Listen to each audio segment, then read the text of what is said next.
করা বাদেও হবে, উঠে এসো। কোথায় যাব? মাইন্ড ফ্রেশ প্রয়োজন তোমার। মেদুর বাতাসে মস্তিষ্ককে শান্তি দিতে হয়। কিন্তু আমার হাঁটতে ইচ্ছে করছে না। আপনি বরং বসুন, আমার একটু কাজ আছে। তুমি বসো, আমি আসছি। মিনিট 10 পর সিজাত ফিরে এলো হাতে কিছু একটা নিয়ে। অন্য হাতে ছোট্ট একটা ব্ল্যাঙ্কেট এবং বালিশ। আবৃত্তি কোলে বালিশ দিয়ে বলল, পা তুলে বসো। এটা নাও, গরম লাগলে পেটে ব্যথা কমবে। আর পা ঢেকে বসো। কিন্তু এইসব গতকাল বিকেলেই কিনে এনেছিলাম, কিন্তু দেওয়ার সুযোগ হয়নি। আর কখনো তুমি গরম পানি করতে যাবে না স্বচ্ছলেখা। আবৃত্তি বিস্ময় নিয়ে তাকিয়ে থাকে শেজাদের দিকে। ছন্দলেখা, এই নামটা শেজাদ জানলো কি করে? এটা তো তার ব্যক্তিগত নাম, যে নামটাকে নিজের মাঝে লুকিয়ে রেখেছিল সে। অপ্রস্তুত আবৃত্তিকে দেখে নিজ অধর স্মিত করে সাজেদ। এক গ্লাস হট চকলেট মিল্কশেক মেয়েটার দিকে এগিয়ে দেয়, তার মাথায় হাত রেখে বলে, কারোর কারোর দায়িত্ব বা ভালোবাসার ভার আমরা নিজেরা কিন্তু নিতে চাই না, তবে সেটা হুট করেই আমাদের উপর চলে আসে। আমরা চাইলেও সেই ভালোবাসাকে অ্যাভয়েড করতে পারি না। নাস্তার টেবিলে বসে শাহ খেয়াল করলো আবৃত্তি কিছুটা অন্যমনস্ক। মায়ের উপস্থিতির কারণে কিছু জিজ্ঞেস করতে পারলো না। নাস্তা শেষ হতেই দেখতে পেল হাসপাতাল থেকে লোক এসেছে আবৃত্তিকে ইনজেকশন দিতে। শেষ হলে শাহরিয়ার বেরিয়ে গেল ক্লাসের উদ্দেশ্যে। আজ পুরো দিন তার ব্যস্ত শিডিউল। পরপর 4টে ক্লাস এবং মিটিং রয়েছে। তৃতীয় বর্ষের ক্লাসে প্রবেশ করে ভ্রু কুঁচকে গেল তার। আবৃত্তি বসে আছে ক্লাসে। ভীষণ ভীষণ রাগ হচ্ছিল। এই শরীর খারাপ নিয়ে ক্লাসে আসার অনুমতি তাকে কে দিয়েছে? কিন্তু এত দ্রুত সে এলো কিভাবে? কলেজ বাসে তো আসেনি। পড়ার ফাঁকে ফাঁকে সে খেয়াল করলো আবৃত্তিকে। ক্লাস শেষ হতে পিয়ন এসে জানালো শাহরিয়া স্যার ডেকেছে আবৃত্তিকে। ক্লাসের অধিকাংশ জন ভাবলো আবৃত্তি পরপর 4 দিন ক্লাস মিস করেছে বলেই স্যার ডেকেছে। কেউ এতটা পাত্তা দিল না। টিচার্স রুমটা একটু অন্যরকম। ডিপার্টমেন্ট হেডের রুম সবার সাইডে, এরপর সারি করে প্রতিটা লেকচারার এবং প্রফেসরদের নিজস্ব রুম। দরজায় নক করে ভেতরে প্রবেশ করলো আবৃত্তি। শাহরিয়ার দাঁড়িয়ে ছিল দরজার সামনেই। হাত ধরে তাকে টেনে দাঁড় করালো চেয়ারের সামনে। দরজা লক করে দিয়ে চেয়ারে বসলো। আবৃত্তি এখনো দাঁড়িয়ে। দীর্ঘশ্বাস ফেলে শাহরিয়ার তাকে কাছে টেনে নিয়ে দু হাতে হাত জড়িয়ে বলল, আমার কেন তো ভয় করছে মাই হাইনেস? কেন মনে হচ্ছে ভীষণ বাজে কিছু একটা হয়েছে আমাদের মাঝে, যেটা আমি জানি না। আমার কেন ভয় হচ্ছে? তৃতীয় কেউ যেন এসে পড়েছে। দরজায় কড়া নাড়া শব্দে কল্পনার জগৎ থেকে বেরিয়ে এলো শাহরিয়ার। সে ভাবলো হয়তো দরজার ওপাশে আবৃত্তি দাঁড়িয়ে আছে বাইরে। তাকে ভেতরে আসতে বলল, কিন্তু ভেতরে প্রবেশ করলো শেজাদ। তাকে দেখে শাহরিয়ার জিজ্ঞেস করলো, রূপে, এখানে কেন তুই? বৃত্তিকে নিয়ে এসেছি, ক্লাস নাকি জরুরি।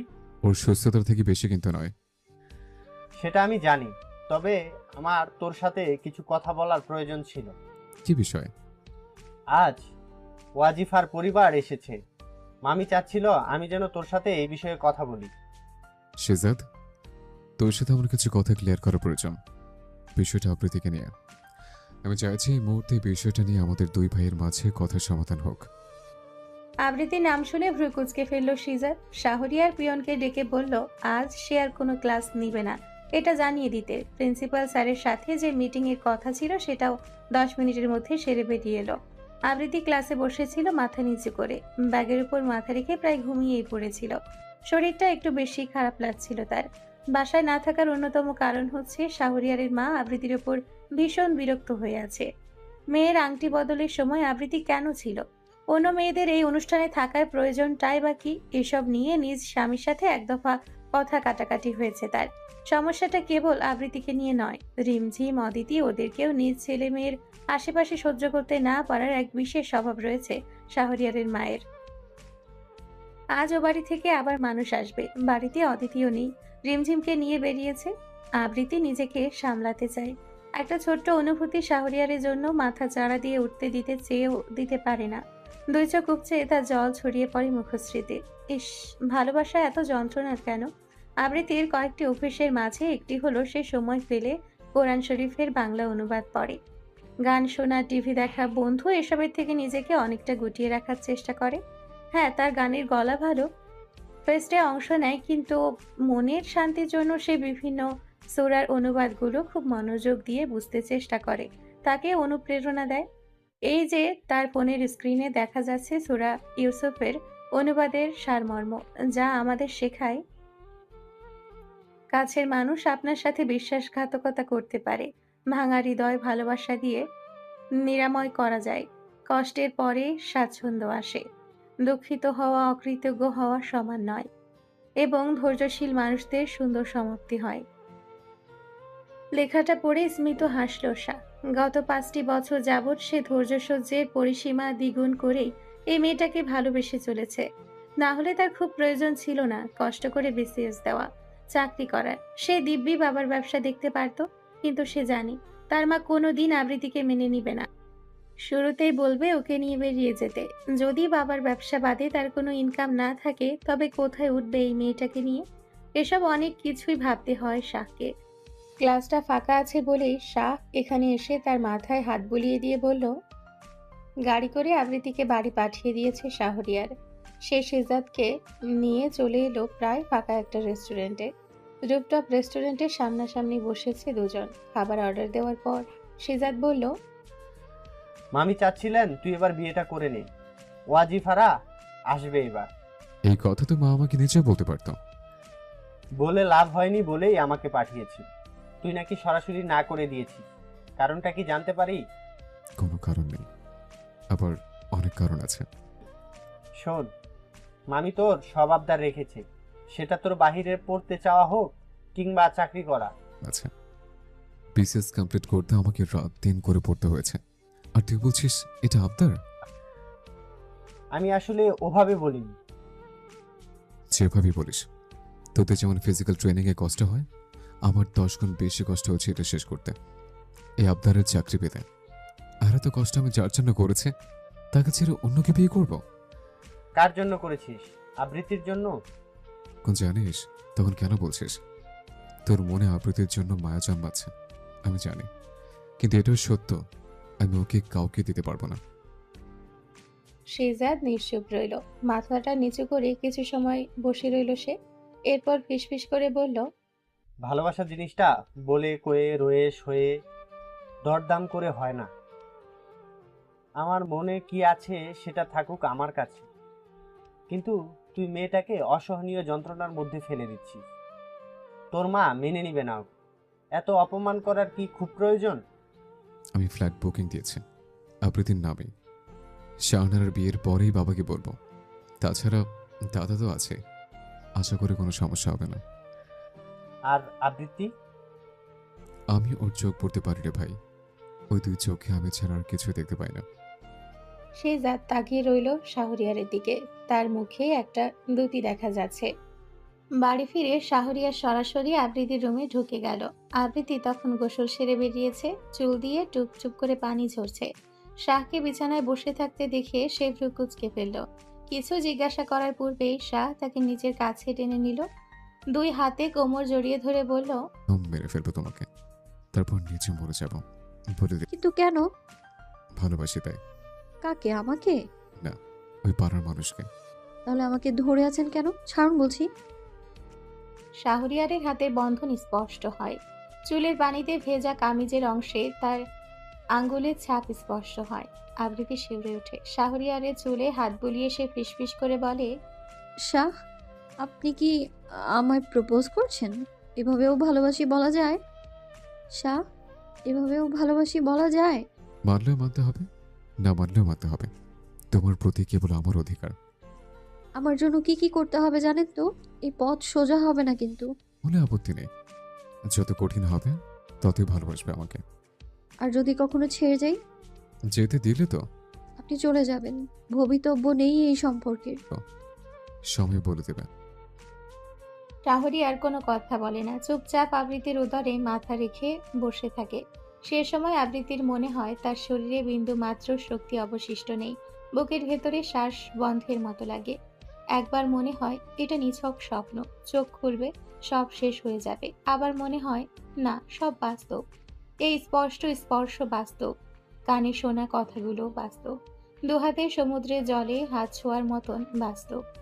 দুজন প্রিয় মানুষ কাছাকাছি থাকলে সময় কখন চলে যায় কে জানে, কিন্তু আবৃত্তির পা সঙ্গ দিল না। সে দাঁড়িয়ে থাকতে পারছিল না। একে শরীর দুর্বল, উপরন্তু শাহরিয়ার এমন হুটহাট ভালোবাসি বলাটা তার শরীরে বেশ ভালোভাবেই ক্লান্তি এনে দিল। শাহরিয়ারের মাথায় হাত রেখে বলল, আমি একটু পাশে বসবো? কেন? পায়ে ব্যথা করছে, বসবো? হ্যাঁ, বসো। আপনি হুট করে এভাবে আজ বলছেন যে? একটা সময় আমাদের জীবনে চলে আসে যে আমরা এক মুহূর্ত নষ্ট করতে চাই না। তোমাকে না বলতে পেরে আমার কষ্ট হচ্ছিল, আর এই কষ্টটা সহ্য করা যাচ্ছিল না, তাই বলেই দিলাম। আচ্ছা শোনো, কিছু কথা বলার ছিল। আচ্ছা শোনো, কিছু কথা বলার ছিল। বলুন।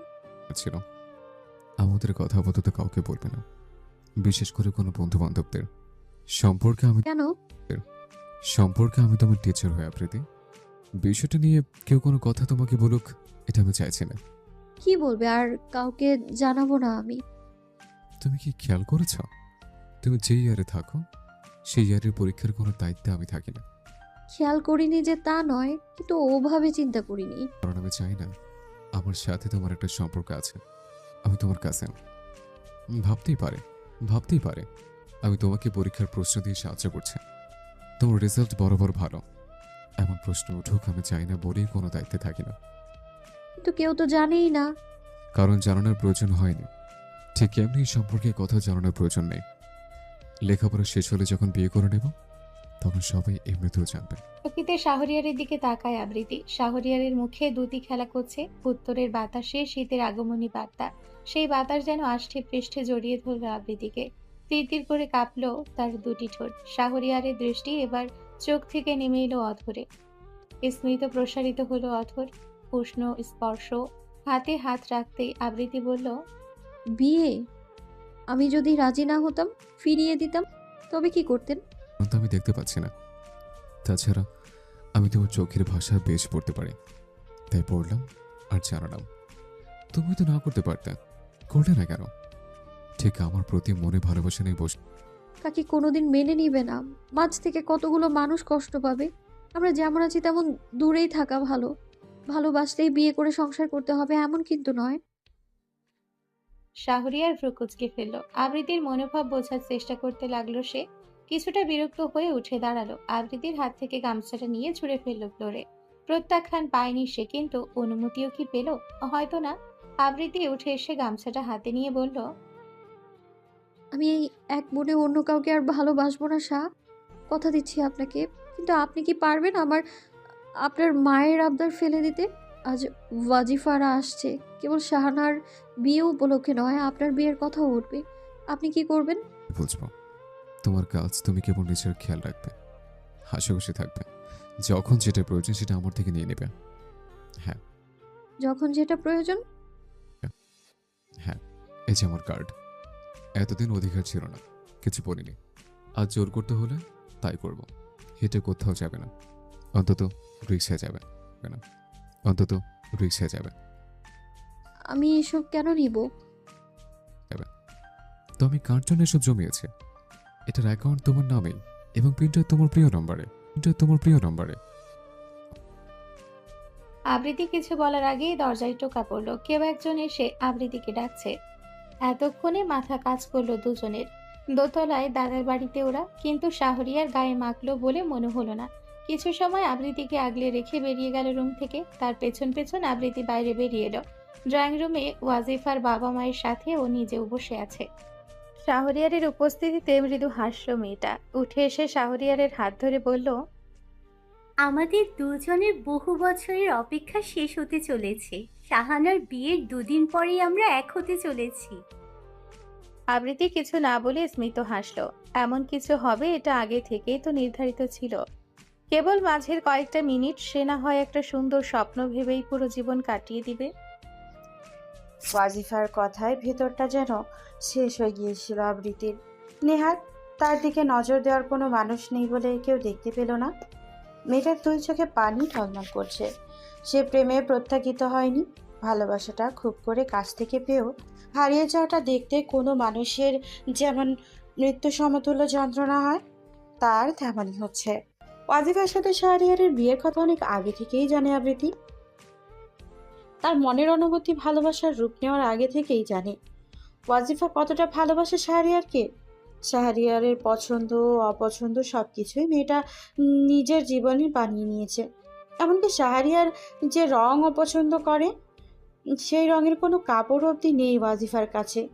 শাহরিয়ারের পছন্দের রং শ্বেত শুভ্র সাদা রং। যেই রং আজ ওয়াজিফা পড়েছে সেই রংটা। দুজনকে পাশাপাশি কতটা সুন্দর লাগছে। আর আবৃত্তি, তার গায়ে তো শাহরিয়ারের অপছন্দের বেগুনি রংটা। সে কি করে ভালোবাসতে পারে তাকে? আবৃত্তি কান্না গিলে ফেলার চেষ্টা করলো। কত সময় পার হয়েছে, কত যুগ। শাহ কেন এখনো জবাব দিচ্ছে না? ওয়াজিফার প্রশ্নের কেন এত যুগ ধরে হাত ধরে দাঁড়িয়ে আছে দুজনে? সময় কি থেমে গেছে? আবৃত্তির মনে হলো সময় থেমেছে অনন্তকালে, যার কোনো সীমারেখা নেই। শাহরিয়ার ধীরে সুস্থে ওয়াজিফার হাত থেকে হাত ছাড়িয়ে নিল। ওয়াজিফা মেয়ে হিসেবে অনেক ভালো, কিন্তু সাহায্যে তার মনের আবৃত্তি রাজত্ব মেনে নিয়েছে। তার কিসমত হয়ে আছে একজন সামান্য মেয়ে, যে কেবল আবৃত্তি নামক রাজতন্ত্রের ভালোবাসা পাওয়ার জন্য মরিয়া হয়ে উঠেছে। তার কাছে যে আবৃত্তি বাদে পৃথিবীর সকল প্রেয়সী নারী যতটা ভীষণ করছে। ওয়াজিফা, বসো। কখন এলে? মাত্র এসেছি আমরা, তুমি মাত্র ফিরলে। আচ্ছা বসো, আমি নিচে যাব। আবৃত্তির ইনজেকশনের সময় হয়েছে। ওর কি হয়েছে? টাইফয়েড। পেছন ফিরে ওয়াজিফা আবৃত্তিকে খোঁজে। আবৃত্তি চায় দূরে চলে যেতে, দ্রুত পা চালায় রান্নাঘরের দিকে। দুপুরে খাওয়ার সময় পেরিয়েছে অনেক আগেই। বাসায় চলে যেতে ইচ্ছে হয় তার। সোফিয়া খাতুনের নিষেধ। তাছাড়া রত্না বেগম গতকালের ঘটনার পর তাকে যদি আবার মারে। শাহরিয়ারের মাঝে রত্না বেগমকেও অনেক কথা শুনিয়েছিলেন। এই ভয়ে আর যাওয়া হয়নি। কিংবা শাহরিয়ারের ভালোবাসি বলতেই সময় চলে গেছে। প্রচণ্ড ক্ষুধা নিয়ে রান্নাঘরে খাবার গরম করতে এসেছিল। মাছ খেতে ইচ্ছে করছে না বলে ডিম ভাজার প্রস্তুতি নিচ্ছে। সেই মুহূর্তেই ওয়াজিফা এসে তার পাশে দাঁড়ালো। তুমি বসো আবৃত্তি, আমি ভেজে দিচ্ছি। না আপু, লাগবে না, আমি করে নিতে পারবো। আরে আমিও পারবো, তুমি টুলটাই বসো। আর হ্যাঁ, ঝাল কেমন খাচ্ছো? মোটামুটি। কেমন আছো? আমি ভালো, কিন্তু তোমাকে দেখে ভয় পেয়েছি। এত শুকিয়েছো কেন? ওই আর কি। খুব ক্ষুধা পেয়েছে? না হলে অন্য কিছু একটা করে দিই। এই অসময়ে ভাত খেলে তুমি আবার রাতে কিছু খাবে না। সমস্যা নেই আপু, এখন যা রাতেও তাই। একটা কমলা আবৃত্তির হাতে দিয়ে ওয়াজিফা তার জন্য কিচেনে স্যালাড বানানো শুরু করলো। ওয়াজিফা সবার সাথেই এমন সরলতা বজায় রাখে। ছোটদের ভীষণ আদর করে, যত্ন নিতে জানে। 10 মিনিটের মাঝে খাবার তৈরি করে আবৃত্তির হাতে দিল। ততক্ষণে বাইরে থেকে সিজাব ডাকছে আবৃত্তিকে। হাসপাতাল থেকে লোক এসেছে। খাবারটাও মুখে দিয়ে 2 চোখের পানি হাত দিয়ে মুছল আবৃত্তি। ওয়াজিফা যখন জানতে পারবে তার শাহরিয়ার তাকে নয়, বরং যে মেয়েটা ওয়াজিফা ভালোবেসে খাবার তৈরি করে দিচ্ছে তাকে ভালোবাসে, তখন কি এই খাবারের খোঁটাটা তাকে দেবে? অভিশাপ করবে, কারণ মেয়ে মানুষ সব কিছুর ভাগ করতে পারবে, তবে নিজের ভালোবাসা নয়। প্রয়োজনে খুনি হবে, কিন্তু দ্বিতীয় ব্যক্তি না। আবৃত্তি সবই বোঝে, জানে। তাই সে সিদ্ধান্ত নিল শাহরিয়ারকে বোঝাবে। হয়তো সে রাগ করবে, বকাঝকা করবে, কষ্টও পাবে, কিন্তু তবুও বোঝাবে। রাতে ছাদে বসে চাঁদ দেখছিল আবৃত্তি। আজ তার মা বাবা বিরহ দিবস। বাবা বেঁচে থাকলে এই দিনটা কতটা আনন্দে কাটতো তার। নিশ্চয় মা লাল রঙের শাড়ি পরতো, ভালো মন্দ রান্না হতো, একটা কেক আনা হতো, আর বাবা গাছ থেকে গোলাপ ছিঁড়ে এনে বলতো, আর মা রাগ করলে পকেট থেকে উপহার বের করে দিত। এসব ভাবতেই তার ভীষণ কান্না পেল। সব কিছুর মাঝে এই চোখের পানিটা আর কান্না, সব মনে হচ্ছে এত এত যন্ত্রণা নিয়ে বেঁচে থাকাটা কতটা মুশকিল সেটা কেবল সে জানে। শাহরিয়ার কল দিয়েছে। স্ক্রিনে নাম্বার না দেখে রিসিভ করলো আবৃত্তি। বলুন শাহ। ভালোবাসে। ভালোবাসে। শুনেছি। ভালোবাসে। আবৃত্তি বুঝতে পারলো তার সাথে ফাজলামো করেছে। সে ফোন কেটে দিতে চাইলো, কিন্তু না দিয়ে জিজ্ঞেস করলো, আজ কি হয়েছে? এতবার ভালোবাসি বলছেন? ইচ্ছে হচ্ছে তাই, বলা নিষেধ নাকি? আমরা ভুল করছি শাহ। ওয়াজিফা আপু অনেক ভালো একটা মেয়ে। আপনাকে আজ 8 বছর ধরে সে চেয়ে এসেছে। আজ তার থেকে আমি আপনাকে নিতে পারি না, এটা অন্যায়। আমি তো তাকে ভালোবাসতে বলিনি। নিষেধও তো করেননি। একটা মেয়ে যখন আপনাকে ভালোবেসে নিজের জীবনের 3 ভাগের 1 ভাগ কাটিয়ে দিতে পারে, সে মেয়ের থেকে অন্য কাউকে ভালোবেসে সুখী হতে পারবেন আপনি? পারবো আবৃত্তি। তুমি ওর 8 বছর দেখলে, অথচ আমার চেষ্টাটা দেখলে না। আমাকে তোমায় জোর করছে। আর কোনো কথা হয়নি দুজনের। আজ মায়ের বড্ড অনুভব হচ্ছে আবৃতির। নিজের ফ্ল্যাটে ফিরে গেল সে। রত্না বেগমের ঘরের দরজার সামনে দাঁড়িয়ে কিছু সময় অপেক্ষা করলো। দুই মন দুই দশায় দিকে গেল। স্নেহের লোভী মনটা আস্তে ধীরে দরজা খুলে ভিতরে প্রবেশ করলো সে। রত্না বেগম ঘুমোচ্ছে।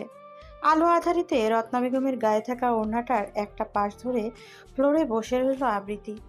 ভালো লাগছে তার, ভয় করছে না। দুই চোখে নেমে এসেছে গভীর ঘুম। শাহরিয়ার বেশ বড়সড় একটা চিমটি কেটেছে আবৃতির অধরে। ধরপড়িয়ে ঘুম থেকে জেগেছে মেয়েটা। যতদূর মনে পড়ে সে রত্না বেগমের ঘরে ঘুমিয়েছিল। তার মাথাটা কাজ করতে সময় লাগলো কিছুটা। মুহূর্তেই ভগ্নাংশে সে অনুভব করলো একটা পুরুষালী হাতের স্পর্শ, যে স্পর্শ চলাফেরা করছে তার ঠোঁটের চারিপাশে। আবৃতি বিরক্তিকর মুখভঙ্গি করে বলল, কি সমস্যা? আমাকে কি আপনার হোয়াইট বোর্ড মনে হচ্ছে? মুখে আঁকিবুকি করছেন? তুমি তো ধানি লঙ্কা পাখি। আজ সকালে নাস্তাটা মিষ্টি ছিল, তাই ঝালমুখ করতে এলাম। আপনি কি সব বাজে কথা বলছেন? বাজে কথা তখন হতো যখন আমি তোমাকে আবৃতির কথা শেষ করতে দেয় না। প্রেমিক পুরুষের মুখে হাত দিয়ে পাতা দেয়। সেই হাসিতে কাঁপন ধরায় আবৃতির বুকে। হাতের মাঝেই সে অনুভব করে শাহরিয়ারের চলন্ত অধর। লজ্জায় নুইয়ে পড়তে দেখে শাহরিয়ার হেসে বলে, কাকি নেই ফ্ল্যাটে। আজ তোমাকে একটা জায়গা নিয়ে যাব। কোথায়? জায়গা নিয়ে যাব তোমার নিজের বাসায়। আমি তোমার জন্য একটা ফ্ল্যাট বুকিং দিয়েছিলাম, আজ সেটা লাস্ট পেমেন্ট করতে যাচ্ছে। আমার নামে কেন? কাকির নামে দিতে পারতেন। আমি এখনো আপনার কিছুই হই না। আচ্ছা, এখানেই ভয় আবৃতি। আমার তোমার প্রতি কোনো অধিকার নেই। আমাদের একসাথে চলার পথ সহজ হবে না। তোমাকে শক্ত হতে হবে, ঝড় সইতে হবে। তোমার মুক্তি নেই পাখি। এত ঝড়ের থেকে আলাদা থাকাই ভালো। তোমার মুক্তি নেই পাখি। তুমি শাহরিয়ার নামক পিঞ্জরার আটকা পড়েছ।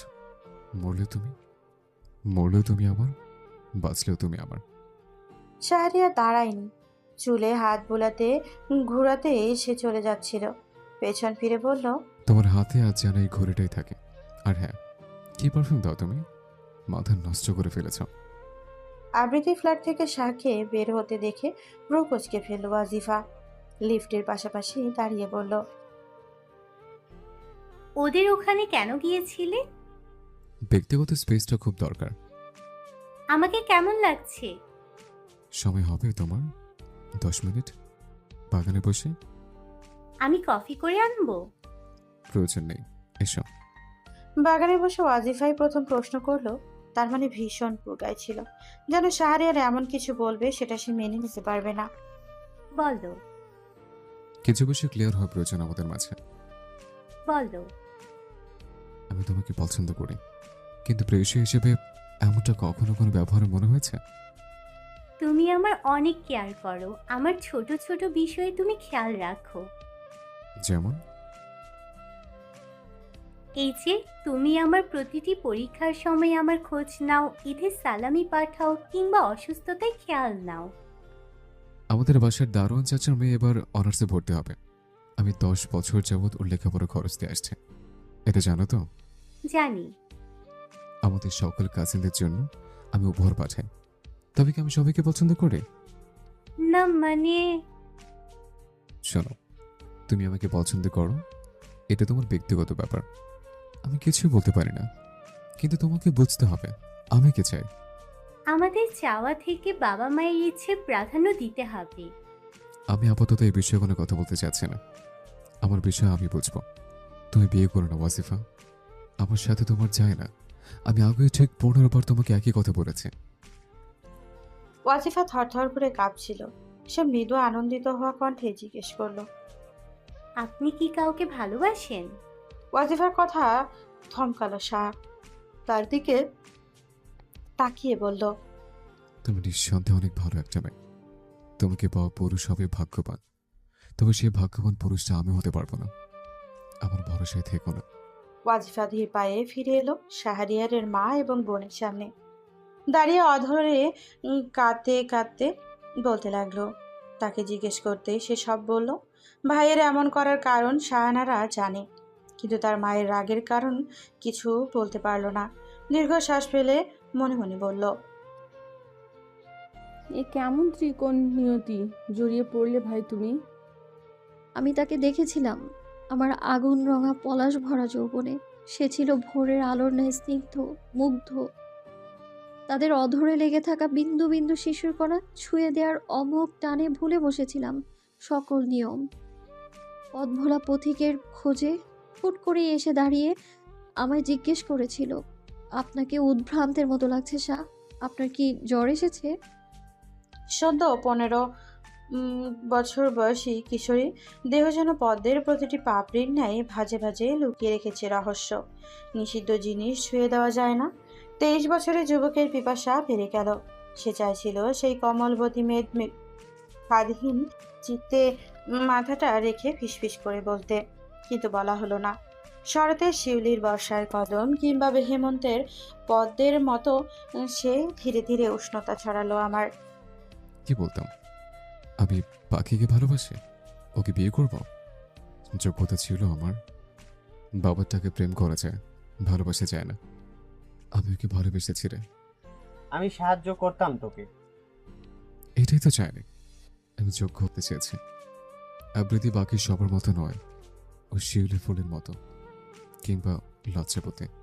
আমার মনে হয় তুই সরাসরি বাসায় কথা বলে দেখ কি হয়। এভাবে কিছু করা উচিত হবে না। আমরা না জানিয়ে বিয়ে করছি না, আগে তো প্রেমটা করতে হবে, নাহলে আমার নাতিদের কি বলবো? আবৃত্তি রাজি তবে? শাহরিয়ারের পেটানো শরীর নিয়ে বিন্দু বিন্দু ঘাম বেয়ে পড়ছে। ট্রেডমিলে দৌড়ে কিছুটা অস্থির সে। ঘাড়ের দিকটা তোয়ালে দিয়ে মুছতে মুছতে বলল, শোনো, প্রেম জিনিসটা মধুর মতো। মোবাইল রিস্ক না নিলে মধু পাবে কি করে? বাড়ি ফিরে দাদার ফ্ল্যাটে দেখা হলো আবৃত্তির সাথে। শাহানারার হলুদের প্রিপারেশন চলছে। বাড়িওয়ালা হচ্ছে এই শহরের নামকরা বাড়ির শাড়ির ব্র্যান্ড। তাদের এখানেই ডেকে এনেছেন ফয়সাল সাহেব। বাড়ির মেয়েরা শাড়ি কিনতে বাইরে 10 দোকান ঘুরবে, এটা পছন্দ নয় তার। ইতিমধ্যে সবাই শাড়ি সিলেক্ট করেছে।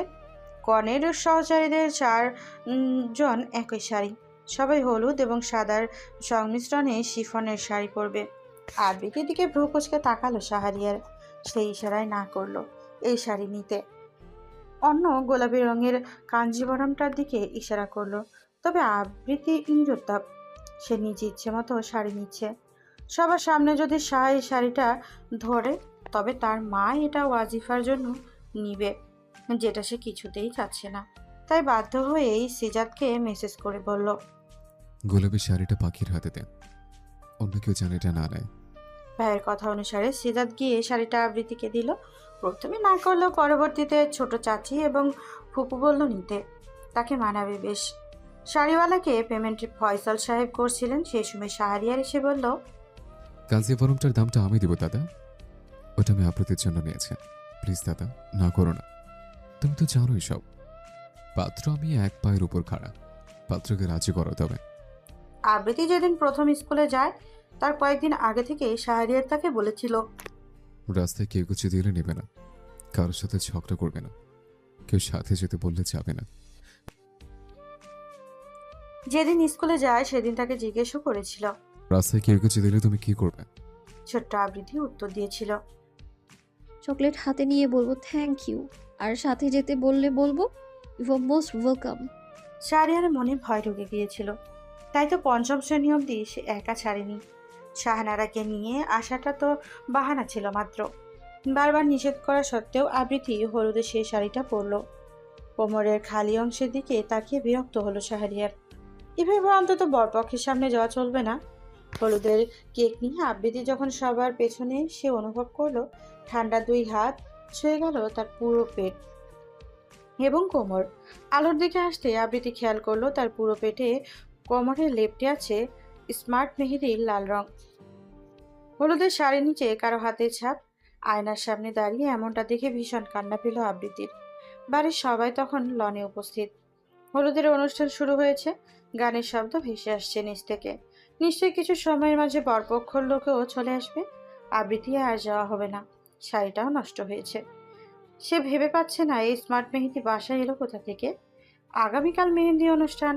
আজ তো কোনোভাবেই মেহেদি বাইরে থাকার কথা নয়।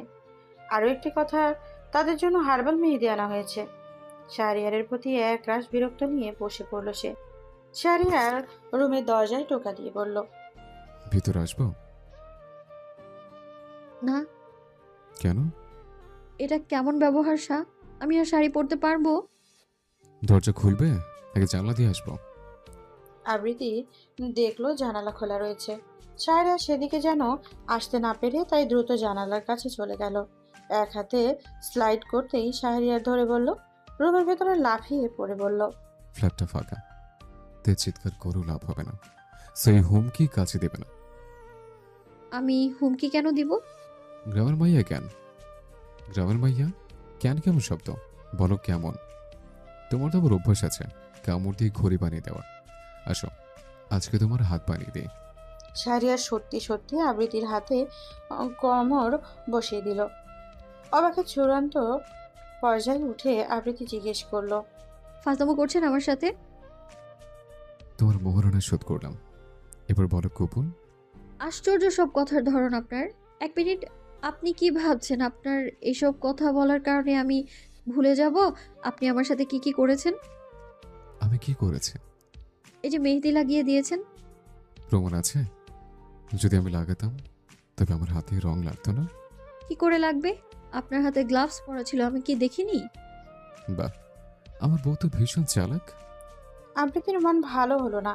ওয়াশরুম থেকে গা ধুয়ে কামিজ পরে বেরিয়ে এসে অনেক আগেই মন খারাপ থাকতে দেখে শাহরিয়ার বলল, এই শাড়িটা পরো। হলুদে গোলাপি শাড়ি? তা হলুদ কাঞ্চিবরম পরো। আবৃতিকে অবাক করে দিয়ে তার সামনে 7 রঙের 7টি শাড়ি রাখলো সে। আবৃতি জানে এই মানুষটার শাড়ির প্রতি ভীষণ রকমের ভালোবাসা কাজ করে। আবৃতি বিনা বাক্যে শাড়িটি হাতে নিয়ে বলল, বাইরে যান, আমি পরে আসছি। শাহরিয়ারের নিছক আবেদন, আমি পরে? কেউ দেখে ফেলবে, তাছাড়া আমার পেটের দিকটা রং হয়ে গেছে। শাড়ি বাদে সব পরে দেখো, রং বোঝা যাবে না। ব্লাউজ পরার পর আবৃতি খেয়াল করলো তার পেট পিঠের কোনো অংশই অনাবৃত নেই। স্মিত হাসলো সে। বাইরে বেরিয়ে আসার পর শাহরিয়ার বলল, আমি কেবল কুচি ধরবো, বাকিটা তুমি পরে নাও। আমাকে ডাক দিও কেমন? আমি বাইরে অপেক্ষা করছি। শাহরিয়ার যখন এলো তখন আবৃতি শাড়ি পরা শেষ। কুচি ঠিক করে দিয়ে শাহরিয়ার একটা বেলির মালা পরিয়ে দিল চুলে। হাতের ঝুড়ি খুলে একটা ঘড়ি। আবৃতির শাড়ির সাথে অনেকটা মিলিয়ে সে পাঞ্জাবি ওপর পটিটা পড়েছে। বাইরে বেরিয়ে আসার আগে ফোনে আবৃতির কয়েকটা ছবি তুলে নিল। তারা দুজনে যখন নিচে নেমেছে আবৃতিকে দেখে রিমঝিম এবং ওয়াজিফা বলল, তুমি শাড়ি বদলাচ্ছ কেন? আমার শাড়িতে যেন কিসের রং লেগেছে। তাই বলে সবার থেকে আলাদা পড়বে? এটা কেমন হলো? ওয়াইফা আপু, বাদ দাও। দেখছো শাহরিয়ার ভাইয়ার সাথে আপুর শাড়ির কি মিল? মনে হচ্ছে ওরা দুজনে কাপল। রিমঝিমের কথায় চমকে উঠল আজিফা। সে হকচকিয়ে তাকালো আবৃতির দিকে। আবৃতির হাত তখন কানের পিছে চুল কুচে দেওয়ার জন্য উঠেছে। সেই হাতে উজ্জ্বল জ্বলে উঠেছে একটা ঘড়ি। একই ঘড়ির মেল ভার্সনটা দেখা যাচ্ছে শাহরিয়ারের হাতে। কান্নায় সে গলায় আটকে গেল তার। মন খারাপ করে ফুপুর পাশে যেতেই সবটা বলতে হলো তাকে। শাহরিয়ারের মা বুদ্ধিমতী, মেয়ের জীবনের গুরুত্বপূর্ণ অনুষ্ঠান নষ্ট হতে দিল না। সময় সুযোগ বুঝে আবৃতিকে টেনে ফ্ল্যাটে নিয়ে এলো। এই ঘড়িটা কে দিয়েছে? কোন ঘড়ি? চুরি করেছিস? আমি কেন চুরি করব? যে মেয়ে অন্যের ভালোবাসা চুরি করতে পারে সে ঘড়িও চুরি করতে পারে। কি সব বলছো? ঘড়ির মতো মানুষটাও ওয়াজিফার আবৃত্তি। রক্ত কখনো বেইমানি করে না। শেষ অবধি তুইও তোর বাবার পথেই হাঁটছিস। তোর জন্য আরো একটা জীবন নষ্ট হবে। বাবা মায়ের রক্ত নিজের শরীরে বইছে। তোর বাবার রত্নাকে ঠকিয়েছিল, মরে গিয়েও একটা ঝামেলা তোর মায়ের ঘাড়ে দিয়ে গেছে, আর তুই সেই পথে হাঁটছিস। হাত ঘড়িটা খুলে দে আবৃত্তি, ওটার যোগ্যতা তোর নেই। এটা ওয়াজিফার হক, অন্যের হক নষ্ট করে নিজের ভালো কোনো দিনও হতে পারে না। তাছাড়া তোদের তেনা পেঁচানো জীবনে আমি আমার ছেলেকে জড়াতে দিব না। প্রয়োজনে বিষ খাইয়ে মেরে ফেলবো, না হলে তোর মাকে বলবো তোকে মেরে ফেলতে। এমন মেয়ে বাঁচিয়ে রাখার প্রয়োজন নেই যার জন্যে অন্যের মেয়ে কষ্ট পাবে। মহিষের শিং এর বোঝা মহিষের কাছে ভারী লাগে না ভাবি। আমার মেয়ে নিয়ে তোমার চিন্তা করতে হবে না। আর কোনো রক্তের দোহাই দিচ্ছ? আর কোন রক্তের দোহাই দিচ্ছ? ও কথা বললে আমি বলবো দোষ তবে তোমার ছেলের। চাচার গুণ যে পেয়েছে, ওর যদি বিয়ে ঠিক থেকেই থাকে তবে আমার মেয়ের পেছনে পড়ে আছে কেন? তোর মেয়েই পিছনে ঘুরছে, তুই কি অতীত ভুলেছিস? এমন একজনের মেয়ের জন্যই কিন্তু তোর নিজের সংসারও শেষ হয়েছে। এমন একটা মেয়ের জন্য না, তোমার দেবরের জন্য। যদি কোনো স্বামী তার স্ত্রীর প্রতি লয়াল থাকে তবে পরনারী কখনো তাদের সম্পর্কে ঢুকতে পারে না, না স্পর্শ করতে পারে মনে, আর না পারে পুরুষের শরীরে। আমার সাপাই গাইছিল। 10 মাস পেটে ধরলাম, এত কষ্ট করে মানুষ করলাম। জীবনের প্রতিটি প্রতিকূল মুহূর্তের জন্য যাকে তৈরি করছি তার হয়ে সাফাই গাওয়ার প্রয়োজন আমার নেই। তুমি আসতে পারো। আর হ্যাঁ, আমার মেয়ের ব্যবহৃত জিনিসগুলো তুমি তোমার ভাইজিকে দিতে পারো, আপত্তি নেই, হোক সেটা ঘড়ি কিংবা তোমার ছেলে। রত্না বেগমের কথা শুনে তেলে বেগুনে জ্বলে উঠল শাহানা। নিজের ছেলের প্রতি একটা বাজে কথা শুনতেও নারাজ। আবৃত্তির হাত থেকে ঘড়িটা নিয়ে বেরিয়ে গেল সেখান থেকে। রত্না বেগম মেয়ের হাত ধরে রুমের ভেতরে নিয়ে এসে দরজা আটকে দিলেন। কড়া দৃষ্টিতে তাকিয়ে মেয়েকে বললেন, শাহরিয়ারের সাথে তুমি কি শারীরিক মেলামেশা করেছো?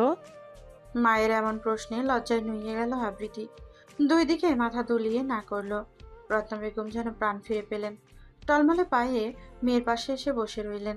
এক হাতে মেয়েকে জড়িয়ে নিয়ে বললেন, এই সমাজ পুরুষের দোষ দেখে না মা, মেয়েরাও পুরুষের দোষ দেখে না, কেবল মেয়ে মেয়ে আর মেয়ের দোষ। মেয়ে এটা করলো, মেয়ে ওটা করলো, এসব কথা। তোমার বাবা আমার সাথে বেইমানি করেছিল, মারা যাওয়ার আগে অদিতির দায়িত্ব দিয়ে গেল। অদিতির মাকে তার ভাইরা নিয়ে গেল, অথচ সে মেয়েকে নিল না, নতুন করে সংসার করছে। একদিন তোমার দাদা বলল অদিতিকে না হয় বোর্ডিং এ পাঠিয়ে দিতে। এইটুকু একটা মেয়ে, সে কি করে বাঁচবে? নিজের মেয়ের মতো ওকে মানুষ করেছি, কিন্তু তোমাকে আমি মেয়ের মতো মানুষ করিনি। পৃথিবীতে সংসার করার জন্য যতটা কাঁটা রয়েছে সব কাঁটা আমি নিজ হাতে বিছিয়েছি তোমার পায়ের নিচে। তোমার কষ্ট হোক, তবুও তুমি পুরো জীবনের জন্য প্রস্তুত হতে পারো। তোমাকে আমি খাবার কম দিতাম, কারণ তুমি যেন শিখতে জানো ক্ষুধার জ্বালাটা কেমন। স্বল্প টাকা বা ব্যথা সহ্য করতে দিয়েছি, কারণ যাতে তুমি শিক্ষা নিয়ে জীবনে কখনো বাধাগ্রস্ত না হও, যেটা আমি আমার জীবনে বারবার হয়েছি। তোমার বাবা আমাকে ঠকিয়েছিল, সাথে ঠকিয়েছিল আমার নিয়তিও। আজমির ব্যবসার শুরুর দিকে কিন্তু বুঝতে পারিনি, তখন আমার অনেকটা তোমার দাদা চাচার উপর নির্ভর ছিলাম। বাজার করে দিলে আমি তোমাদের খাওয়াতে পারতাম, না হলে নাই। তখন তোমার চাচাদের বাড়িতে ভালো মন্দ রান্না হলে এ অবধি আসতো না। তোমার দাদা দাদি কিন্তু যথেষ্ট দিয়েছে, তবুও একটা ভালো কিছু রান্না হলে ভালোটা তোমাদের সব ভাই বোনদের অবধি পৌঁছতে পারতো না। আমি মনের মাঝে অনেক কষ্ট নিয়ে তোমাকে বড় করেছি, এই দিন দেখার জন্য না। একজন মেয়েকে কম কষ্ট দিলে সে এমন হয় না, অথচ তুমি আমার সামনে বসে কাঁদছো। যে ভয়টা পেয়েছিলাম সেটাই হলো, তুমিও আমার মতো দুর্বল হয়ে গেলে। আমিও ভালোবেসেছিলাম তোমার বাবাকে। তোমার বাবা আমার সাথে সংসার করেও মন দিল অদিতির মাকে। এখানে অদিতির কোনো দোষ নেই তো। বাবা মায়ের কৃতকর্মের দোষ সন্তানকে দিতে হয় না বলেই আমি ওকে এত আদরে আগলে রাখছি। আর তোমায় মরুভূমির ক্যাকটাসের ন্যায় তৈরি করেছি। বাবা মায়ের কৃতকর্মের ফল সন্তান পায় মা। তারা ভালো করলে সন্তানকে ভালো বলেই জানে সবাই। কমতি আমার মাঝেই ছিল, কিন্তু তুমি কিছুতেই কম নও আবৃত্তি। আমি চোখে পানি দেখতে চাই না। পারলে নিজেকে এমনভাবে গড়ে তোলো যেন এই শাহরিয়ারের মতো 10 শাহরিয়ার তোমার পেছনে লাইন ধরে থাকে। পারবে?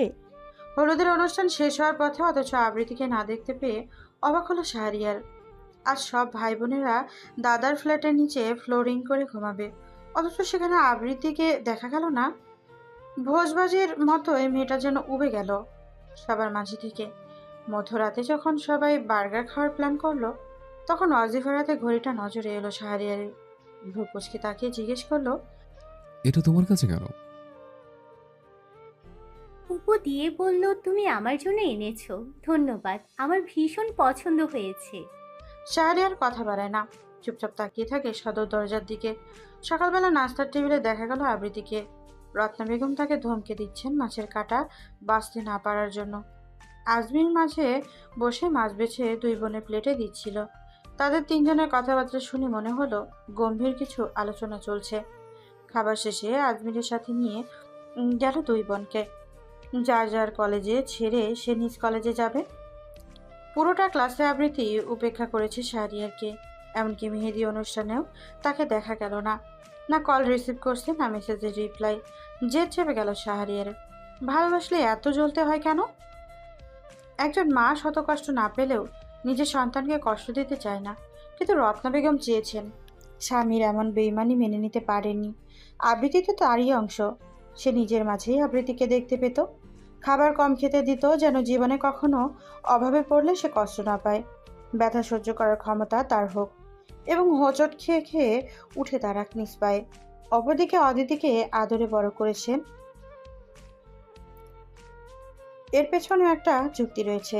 সে চেয়েছে অদিতি কখনো না ভাবুক সৎমা বলে তাকে অবহেলা করছে। আবৃতির গায়ে চাদর টেনে দিয়ে রত্না বেগম বেরিয়ে এলেন। শাহরিয়ারের মায়ের আগেও একদিন ওর নামে বিচার দিয়েছিল।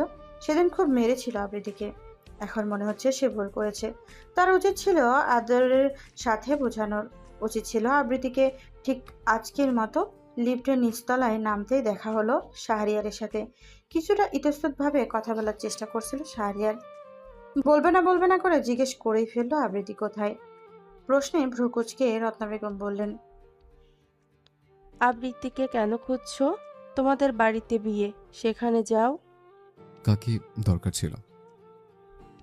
আমার মেয়ের সাথে তোমার কোনো কাজ বা কথা নেই শাহরিয়ার। আপনি রাগ করছেন কেন? তুমি 9-10-এ পড়া বাচ্চা ছেলে নও শাহরিয়ার। তোমাকে বুঝতে হবে, যখন ওয়াজিফার সাথে তোমার বিয়ে ঠিক হয়েই আছে, তবে কেন আমার মেয়েকে তৃতীয় ব্যক্তির দরজায় দাঁড় করাচ্ছ? দূরে থাকো, না হলে আমি ওকে মেরে ফেলবো। কেবল ভালোবাসি বললে হয় না, ভালোবাসার জোর দাবি রাখতে হয়, যেটা তোমার বংশের ছেলেরা পারবে না। শাহরিয়ার একে একে দুই দুই মিলিয়ে ফেলেছে। গতকাল অনুষ্ঠানে কিছু একটা হয়েছে, এবং সেটা তার মা জানে। বাসায় ঢুকতেই তার মা এক গ্লাস শরবত হাতে নিয়ে এসে বললেন, আব্বা আসছো তুমি? এই নাও শরবতটা খাও, কলিজা ঠান্ডা হবে। আম্মা, আপনি আগুন জ্বালিয়ে দিয়ে ঠান্ডা করতে বলতেছেন? কি করেছি আমি? আবৃতির কি হয়েছে? ও কোথায়? আমি কি জানি? ওর ঘড়ি ওয়াসিফের হাতে এলো কি করে?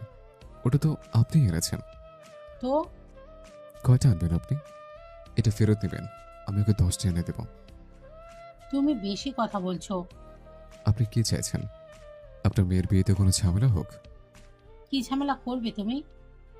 আমি থাকবো না বিয়েতে, এই মুহূর্তে বেরিয়ে যাব। আব্বা কি বলো এসব? যা বলেছি আমি তাই করব। যদি আপনি এই মুহূর্তে আবৃতির মায়ের কাছে ক্ষমা না চান, আম্মার সন্ধ্যার অনুষ্ঠানে আমার আবৃতিকে চাই, নাহলে আমি বেরিয়ে যাব। শাহরিয়ারের মা অবাক চোখে ছেলের দিকে তাকিয়ে রইল। সে চিন্তা করে পারছে না, তার একমাত্র ছেলে যে কিনা খাবারটাও তার পছন্দ মতো খায়, সে ছেলে এসব বলছে। কিন্তু তার মনেও জেদ কম নয়। ছেলে না গেলে না যাবে বিয়েতে, তবু ওই মেয়ের কাছে যাবে না সে। নিজের রুমে ফেরত আসতে যেও ফিরে এলো শাহরিয়ার। ফোন কানে নিয়ে সরাসরি প্রবেশ করলো আবৃতির ঘরে। পুরো ফ্ল্যাট ফাঁকা। নিজের রুমে উপর হয়ে শুয়ে ঘুমাচ্ছে আবৃত্তি। তাকে ঘুমাতে দেখে রাগ আরও কয়েক দফা বেড়ে গেল শাহরিয়ারের।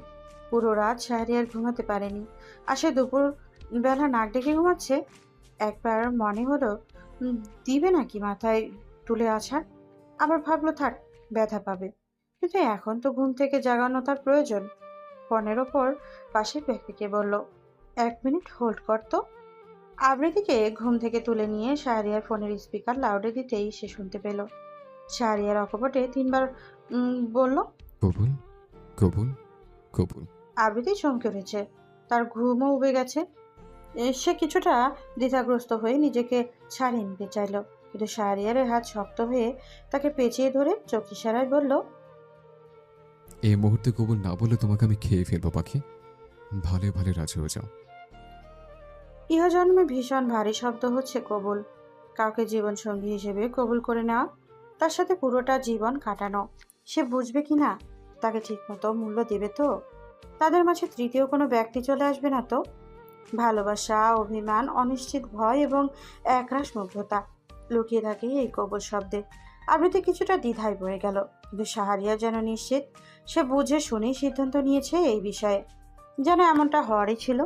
আবৃত্তি দেরি হচ্ছে দেখে সে ভ্রু কুঁচকে কিছুটা জিজ্ঞাসা দৃষ্টিতে তাকিয়ে রইল। চোখে ইশারায় জিজ্ঞেস করলো, কি হয়েছে? ফোনটা কাটবেন? না, বিয়ে অসম্পূর্ণ রেখে কল কাটা যাবে না। কি বলছেন এসব? অভিভাবক কেউ জানে না? দাদা সাহেবের কণ্ঠস্বর শুনে চমকে উঠেছে আবৃত্তি। সাথে রয়েছে তার ছোট চাচাও। তিনি অভয় দিয়ে বললেন, তোমার চিন্তা নেই, আমরা এখানেই আছি। তুমি আসতে পারছো না বলে ফোনের ব্যবস্থা করা। আবৃত্তি, আমি তোমার এই বিয়ে ঠিক করেছি। তোমার কি কোনো আপত্তি আছে? আবৃত্তি নিশ্চুপ হয়ে দাঁড়িয়ে রইল, কাঁপা কাঁপা কণ্ঠে কেবল বলল, কিন্তু মা। সেটা আমরা সামলে নেব, তুমি চিন্তা করো না। আমরা পুনরায় তোমার নিকানামা পড়িয়েছি। তুমি একবার শুনে নাও। যদি রাজি থাকো তবে বলো আলহামদুলিল্লাহ, কবুল। আবৃত্তি চুপ থাকতে দেখে সহ্য হচ্ছিল না শাহরিয়ারের। সে শক্ত হাতে আবৃত্তির হাত চেপে ধরে করুণ দৃষ্টিতে তাকালো। সেই দৃষ্টিতে রয়েছে হারানোর ভয়, সাথে পাওয়ার ব্যাকুলতাও। ভীষণ সিরিয়াস সময়ে হাসি পেল আবৃত্তির। সে ফিক করে হেসে ফিসফিস করে শাহরিয়ারের কানে কানে বলল, আলহামদুলিল্লাহ, কবুল। স্বস্তির শ্বাস ফেলল সাপ। এক হাতে তার ফোন ধরা, অন্য হাতে আবৃত্তি। ফোনটা আবৃত্তির হাতে দিয়ে টেবিলে হাতে পানির গ্লাসটা এগিয়ে নিল নিজের দিকে। ঢকঢক করে পুরো গ্লাসের পানি শেষ করে ফেলল। পানি খাওয়ার তালে তালে তার অ্যাডাম অ্যাপেলস ওঠানামা করছে, বুকের পেশি ফুলে উঠেছে। আবৃত্তির মনে হলো এত দ্রুত পানি খাওয়ার জন্য আবার গলায় না প্যাচ লাগে যায়। তার বুকে আলতো করে হাত বুলায় মেয়েটা। বুকের বাঁ পাশে হাতটা আসতেই খপ করে সেই হাত ধরে ফেলল শাহরিয়ার। তার ঠোঁটের কোণে এখনো লেগে আছে পানির বিন্দু। অন্য হাতের পেট দিয়ে ঠোঁট মুছে সে বলে, এত সময় লাগে পাখি? আমার জান যা যা অবস্থা ছিল। এটা তো ভুল হলো না? ওয়াজিফা আপু আপনাকে প্রচন্ড ভালোবাসে। শরীয়ত মোতাবেক আমি তোমাকে বিয়ে করেছি। মৌখিক বিয়ে সম্পন্ন হয়েছে। আগামীকাল কোর্টে গিয়ে আমরা বিয়েতে রেজিস্ট্রি করে ফেলবো। তাহলে বিয়ের তারিখ তো 2টা হয়ে যাবে। আমরা কোন দিন বিবাহবার্ষিকী পালন করব? চিন্তার ভাঁজ দেখা দিল আবৃত্তির কপালে। তার ভ্রু কুঁচকে আছে। 2 আঙ্গুল দিয়ে সেই ভাঁজ ছাড়াতে ছাড়াতে শাহ বলল, তোমার উপস্থিতিতে আমার প্রতিটা দিন হবে অতীব বিশেষ। হোক সেটা দুঃখের রবিবার কিংবা আনন্দের শুক্রবার। বাসায় জানাবো কবে? শাহানারার বিয়েটা আগে ঠিকঠাক মতো শেষ হোক, এরপর সব আস্তে ধীরে করব। আচ্ছা, আগামীকাল তোমার সময় হবে? আমরা একটু বের হব। No? আমাদের ফ্ল্যাটটা একবার দেখে আসার প্রয়োজন ছিল তোমার। তুমি তো এখনো দেখোনি। কাল আপুর হলুদ তো। আচ্ছা, তবে অনুষ্ঠান শেষ হোক। দরজায় ক্যাচক্যাচ শব্দ হতেই সাবধানী হয় শাহরিয়ার। যদিও তার কোনো প্রয়োজন নেই, কিন্তু আবৃত্তির মান সম্মানের জন্য আপাতত এইটুকু প্রয়োজন। সে ইশারা করে আবৃত্তিকে বেরিয়ে যেতে বলে। রুমের বাইরে উকি দিয়ে দেখতে পায় ওয়াজিফা দাঁড়িয়ে আছে রান্নাঘরে। তার দিকে এগিয়ে গিয়ে আবৃত্তি জিজ্ঞেস করলো, আপু তুমি এখানে? কিছু লাগবে তোমার? তোমার ভাইয়ার জন্য বাদামের হালুয়াটা করে দিবে? এখন? আসলে আজ সকালে না খেয়ে গেছে, ভাবলাম ও আসলে খেতে দিব। বেশ। তুমি বানিয়ে দাও। আবৃত্তি কথা না বলে ওড়না কোমরে পেঁচিয়ে নিল। ক্যাবিনেট থেকে বাদাম বের করে নিতেই তার ঘরে শব্দ হলো হালকা আছে। ফ্রাই প্যানে ওয়াজিফাকে বাদাম ভাজতে দিয়ে সে বলল, আপু দেখবে একটু, রুমে কিসে যেন আওয়াজ হলো, আমি আসছি। তুমি এখানে থাকো, আমি চাই। না আপু তুমি থাকো। আবৃত্তি রুমে এসে দরজা ভেতরে থেকে লাগিয়ে দিল। বিছানার ওপরে আছে শাহরিয়ারের ঘড়ি, ওয়ালেট, শার্ট এবং বেল্ট। ওয়াশরুম থেকে পানি পড়ার শব্দ হচ্ছে। আবৃত্তি বুঝতে পারলো শাওয়ার নিচ্ছে কেউ। দীর্ঘশ্বাস ফেলে দরজায় টোকা দিয়ে বলল, কি পরবেন? আমার সালোয়ার কামিজ? প্রত্যুত্তরে এক আঁচল পানি তার দিকে ছুঁড়ে দিয়ে শাহরিয়ার বলল, না হয় কিছুই নাই পড়লাম। আপত্তি না থাকলে তোমার প্লাজো পড়তে পারি। লুঙ্গি আর ওটার মাঝে তো কোনো তফাৎ নেই। দীর্ঘশ্বাস ফেলে দাঁড়িয়ে রইল আবৃত্তি। রান্নাঘর থেকে ডেকে দিচ্ছে ওয়াজিফা। তার দিকে ভেজা হাত বাড়িয়ে শাহ বলল, তোমার ওয়ার্ড্রোবে একটা ব্যাগ আছে, সেটা আমায় দাও। আর বাইরে যাও, নাহলে ওয়াজিফা আসবে। আবৃত্তি ব্যাগটা খুলে দেখার সময় পেল না। ওয়াজিফার ডাকে বেরিয়ে গেল একদিকে। সে যখন কাজে ব্যস্ত, শাহ তখন শাওয়ারে। ওয়াজিফার কৌতূহলবশত রুমে ঢুকলো। বিছানার উপরে এলোমেলো জিনিসপত্র দেখে কিছুটা চিৎকার করে বলল, এসব কি আবৃত্তি? তুমি কি বাসায় একা নও? ওয়াজিফার কথায় আটকে উঠল। গ্যাস চুলাটা বন্ধ করে দৌড়ে দরজার সামনে দাঁড়িয়ে জিজ্ঞেস করলো, কি হয়েছে? তোমার রুমের একই অবস্থা আবৃত্তি, এসব কি?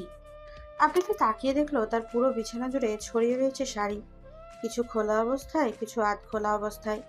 দীর্ঘশ্বাস ফেলল সে। নিশ্চয়ই শাড়ির নিচে রয়েছে শাহরিয়ারের জিনিসপত্র। তবে কি শাহরিয়ার এখন ওয়াশরুমে? ওয়াশরুমে থাকলে বারান্দায় কি? আচানক ভয়ে পেটে মোচড় দিয়ে উঠল তার। বারান্দার দরজা ঠেলে দিয়ে ভেতর থেকে লাগিয়ে দিয়ে বলল, শাড়ি রোদে মেলেছিলাম, তাই এমন হয়ে আছে। কিন্তু দেখে তো মনে হচ্ছে সব নতুন শাড়ি, এগুলো তো নতুন ডিজাইন।